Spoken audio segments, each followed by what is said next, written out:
So there is a direct connection between rebellion and witchcraft. When I say rebellion, I mean rebellion against God. This is brought out very clearly in 1 Samuel 15 and verse 23. These are words that were spoken by the prophet Samuel to King Saul after Saul himself had become a rebel. He had refused to obey the particular charge and commission that had been given him by God through the prophet Samuel. And here Samuel is telling Saul God's estimate of his conduct. And he says, we could read verse 22, "Has the Lord as great delight in burnt offerings and sacrifices as in obeying the voice of the Lord?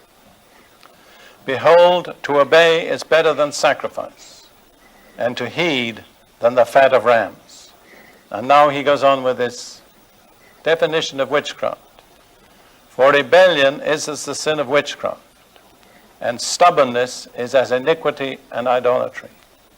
Because you have rejected the word of the Lord, he also has rejected you from being king."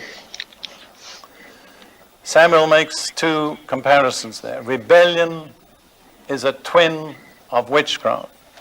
Stubbornness is a twin of idolatry. I'm not going to comment on idolatry at any length, but let me point out one way in which a stubborn person is an idolater. A stubborn person makes idols of his own opinions. And that's a form of idolatry. You see, it's interesting to consider our attitude in the church today. We won't accept, as a most part, drunkards or openly immoral people. But how many stubborn people do we have in church? And in God's eyes, they're idolaters. We wouldn't have somebody who came into the kind of churches we're used to with a wooden idol, fall down and worship in front of the church. We'd say we don't tolerate that. But alas, I'm afraid we tolerate a lot of stubborn people.